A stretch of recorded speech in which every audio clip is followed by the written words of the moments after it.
right now we are going to have a really engaging panel discussion all about the iGaming industry, which is going to explore the crucial aspects of public perception and risk management. Our next session is called Perception Matters, Lessons from Big Tech and Other Industries for the iGaming world. And we are delighted to have a wonderful moderator for the session. We could not have a better one for this subject matter. Please join me in welcoming to the stage the Global Account Director at Fujitsu, Nick McDonald. Thank you. Big round of applause for Nick. Thank you so much. Big tech in the house. I love it. Good to see you, man. Good afternoon, everyone. So great to see many of you here, and absolutely awesome to be here in Malta. Let's get everyone on the stage, the rest of our panel. So Andy, Emma, and Max. I'll go in the middle there.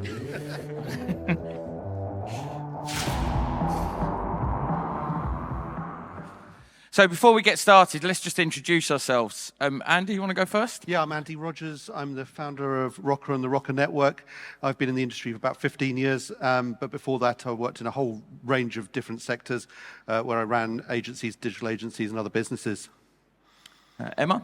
Yeah, hi, I'm Emma Blaylock. I'm CEO of Pretty Technical. My background is I've been in the iGaming industry just under 2 years now, but prior to that, my whole career was in tech, worked at Sony and Amazon, and also in consulting, management consulting for tech companies too. Excellent, excellent. Max? I'm Max. I'm the CCO of SOFTSWISS, and we are a B2B iGaming software provider. I've been in this industry for 9+ years, and I've actually witnessed the transformation of SOFTSWISS from a startup mode company to a way larger enterprise that it is today. Excellent, excellent. And myself, so I'm Nick McDonald. I'm the Global Account Director at Fujitsu, responsible for data center and hardware solutions provided to the iGaming sector today. So let's get started with innovation. Andy, do you want to just talk about how other industries may be ahead of us when it comes to innovation? Yeah, I mean, obviously innovation's a big area, right? So it's difficult for us to say one thing's better than another. I think where we do see some really interesting progress from other industries is where they start to cannibalize themselves. I think Emma's going to talk a little bit about that. But, you know, there's lots and lots of examples of innovation in different sectors where we don't get them in the gaming industry. And, I mean, I know you wouldn't think about it, but I quite like McDonald's. And I think McDonald's is one of those companies that have done a fantastic, they've innovated fantastically. They had a really tricky time when they started serving salads that were more calorific than burgers. That was a bad look for them. So they went through a rebranding process, and through that rebranding process, they came up with a new vision, which was to be the most progressive burger company in the world. And that's quite interesting, to be progressive and a burger company. And what they do is they lean everything against that. You know, that everything ties back to that progression. And they were really the leaders in changing the fast food experience, and everyone's followed suit. And I think that's a really, really good tangential example of that kind of innovation elsewhere. Yeah, and it's good to hear the McDonald's example, especially from Fujitsu's perspective, because they were a large customer of Fujitsu's, and we helped them develop that journey. Emma, do you want to talk about some of your background and some of the cannibalization that you've seen around tech and yeah, absolutely. Things. So, yeah, as I mentioned, I worked at Amazon, and I was on the team that launched Kindle in the UK and subsequently in other EU markets. And, you know, that was a really interesting time. Amazon has and still has great print book sales, and yet we were launching an e-reader and digital books, kind of cannibalizing those print sales potentially. So it was really important to think about how both those teams were incentivized, and actually the way that we did it they were quite separate. It was competitive. It was, you know, quite a healthy competition. But, you know, incentivized separately around our kind of print and digital sales at the time. And then as the business grew, we brought the teams together. As that became more of a successful business, we were then incentivized across the whole account in terms of the business that we were doing with those publishers. So I think it's really important that, as you think about innovation, that's not about just continuously improving what you've got.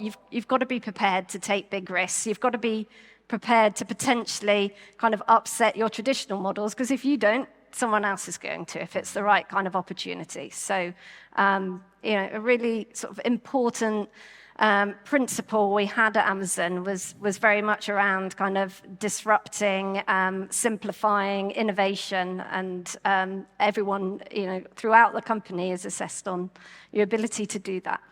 I'd like to see a little bit more of that in the gaming market. I think I was lucky enough to spend some time at Apple a few years ago, and we had some time with Johnny Ive, and he was talking about how he wasn't that bothered about going out to the market and asking what the audience or what the consumer wanted. He said, that was a Henry Ford moment. If we ask them what they want, they'll tell me a faster horse, right? And so he said, if we'd have gone out when we did the iPhone and the white headphones, if we'd have asked what color headphones should be, everyone would have said black. Or should a phone have keys on it? Yes, but he was really bothered about what people thought about it, and then how to iteratively improve that experience. The development of the earphones and the earbuds and the shape of those, the development of the iPhone. But to your point, there was a bold step. There was a really fundamental bold step that took from one state to another. And I'm wondering where we see that in our industry. Who's taking those bold steps at scale? Because we're not talking about the startups. We're talking about big companies cannibalizing their own businesses in order to drive that innovation. Well, I know everyone always talks about it, but Kodak and Blockbusters are a prime example of exactly that, aren't they? Yeah. So if we look at finance in the iGaming industry today, what can we learn from other industries and how they are reporting of their financial information, and how can we get better at that? Yeah, I mean, we deal a lot with investors. We deal a lot with mergers and acquisitions, and I think where we look at tangentially, you want to avoid the horror stories, and that's obviously done with good due diligence, so we don't get any Elizabeth Holmes moments, in Thanaros, and there was a lot of bluster, but underneath it was all a manual process. And actually, in our industry, in the gaming industry, often that's the technical, does the technical solution work? Is it fit for purpose, but not maybe enough looking at the team and the things that go on there. So I think from a perception point of view, it's about having that view across the business and how these things work, not just is the technology fit for purpose. If you turn the team off, the technology will just die. So having a look at all the things around that. And I think also, again, to draw parallels, external things, it's about having the right data. If you're investing in a business or you're looking to buy a business, it's about having your analysts have the right level of knowledge about what it is that you're buying, and not, for example, buying a company that takes a load of money out of X, Y, Z market that they shouldn't be, and you not knowing about that, and having a really clear view on that. And you touched on that content and data piece. That's going to continue to grow in our industry, right? And how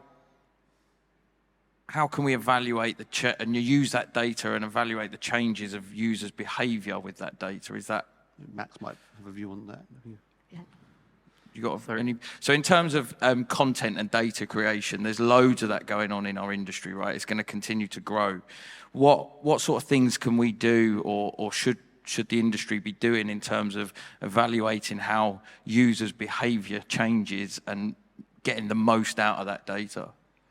Well, first of all, to add to the first question of yours, I think innovation-wise, unfortunately, iGaming lags a little bit behind the big tech, or let's say the e-commerce. And I personally feel that there is this certain lag between, let's say, e-commerce in this example and iGaming industry about the understanding of data and putting it to use. So the gap is being breached, I think, now. But I guess maybe 5 years ago, the gap was just palpable. And I feel that definitely any company in this industry, especially a tech company, should be data-driven. And right now we have a lot of tools, including AI, the buzzword. You know? Has anyone mentioned AI today? Yeah, I feel this is just unavoidable that we should be evaluating our data more and more and building, you know, a long and large models in order to attain our task. Yeah.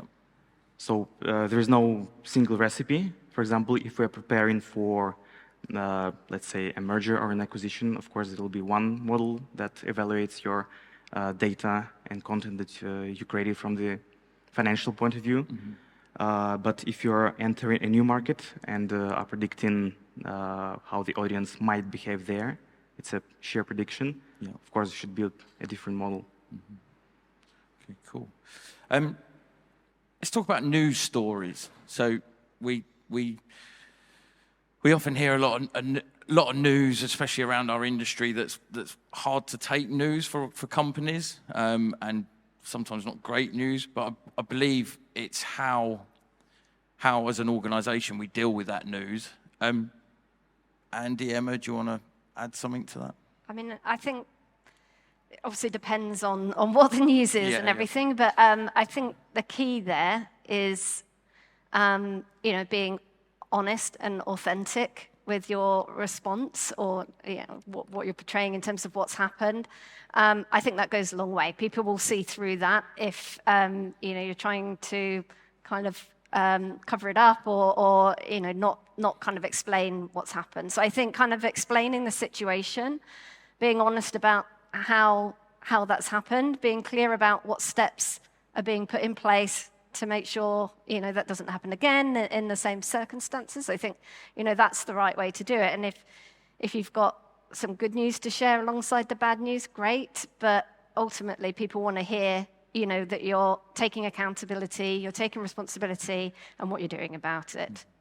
So I think that's kind of the key there. Or if you're Facebook, just go and hire Nick Clegg, you know, to sort it out for you, and that, then he'll do that for you.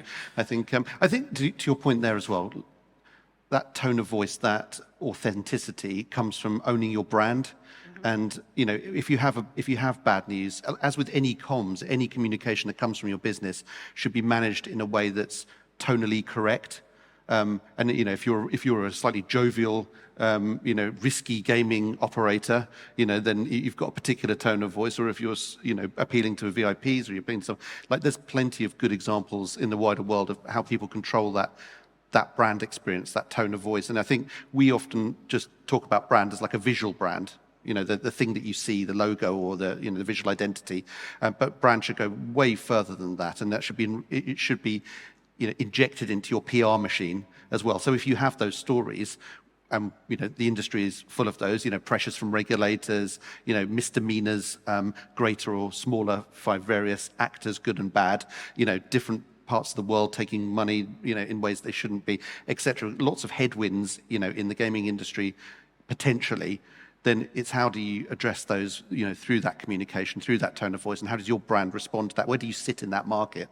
I think that's really, just own it, you know, and that doesn't mean be bolshy, but just do it in the way that you know, that you are confident of doing it. And to this point, Sorry, yeah, go ahead. Oh, I was just going to add a small point on top of that. I think also the timing's important, right? Responding promptly and quickly with that ownership. Otherwise, you know, it's just going to create more confusion and potentially, you know, become a bigger problem. So I think the timing's also a key thing to think about. The idea, like the key idea, how to respond to such bad news or negative feedback when it hits the fan, is just to create a crisis communication plan that you just put maybe in your drawer, but it's there. And this communication plan should first of all include the team, who is your work group responding to the crisis. These not only PR managers, of course. These can be your legal personnel, your tech personnel, maybe your CEO, right? And you should also make it clear according to what categories. You define the level of crisis or the type of crisis. It can be an internal bot shop, or it can be some negative feedback from a customer, or it can be just a network-wide, internet-wide defamation campaign that just dawns on you. There can be different situations, so you have to categorize what crisis you might have, and create work groups and create clear escalation plans. So this will definitely add up to the speed of response, and you would have thought without any panic, without any last-minute decisions, how to communicate with the public and also internally. Internal communication is also quite important, saying, hey guys, we're dealing with this. This happened because of this and that.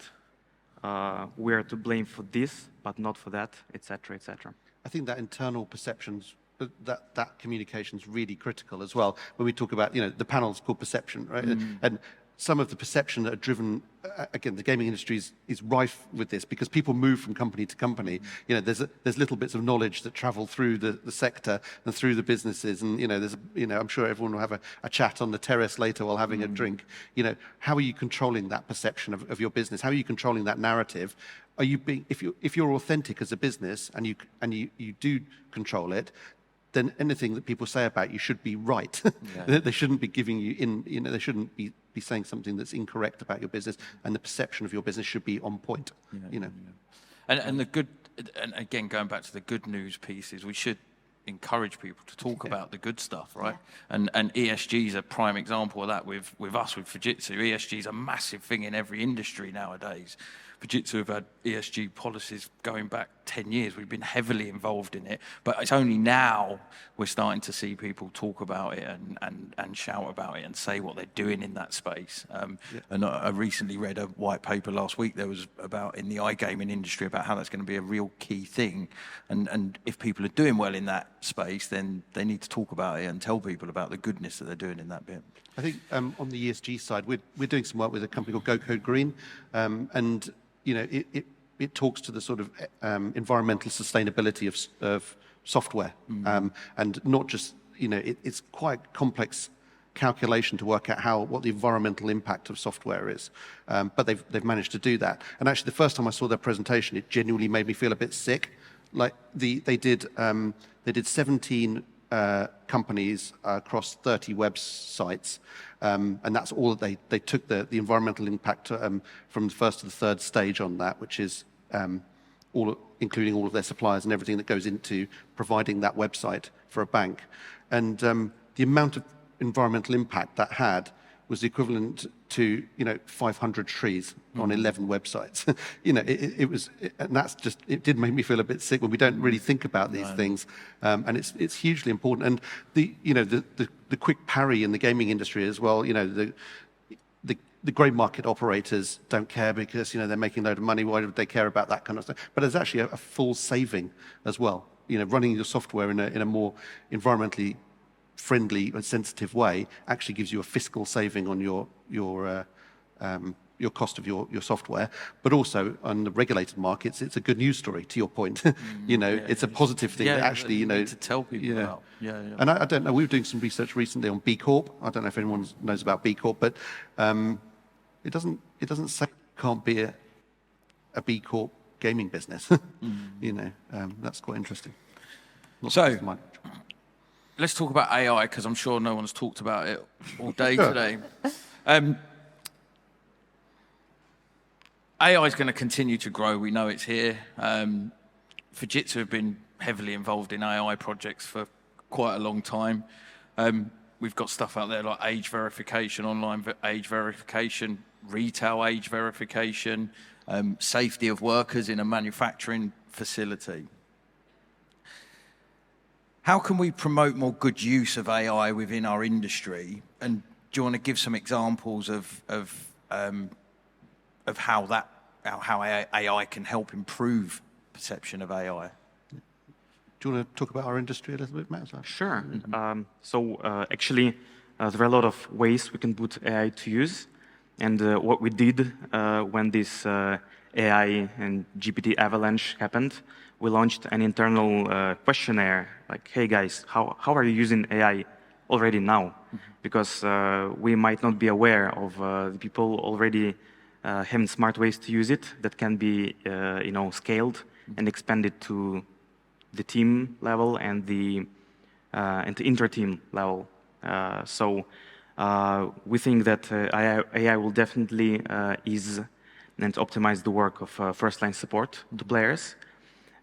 We think that our creative teams, like design teams, have got a tremendous tool, saving on the trivial day-to-day tasks, optimizing them and making their creative juices flow better.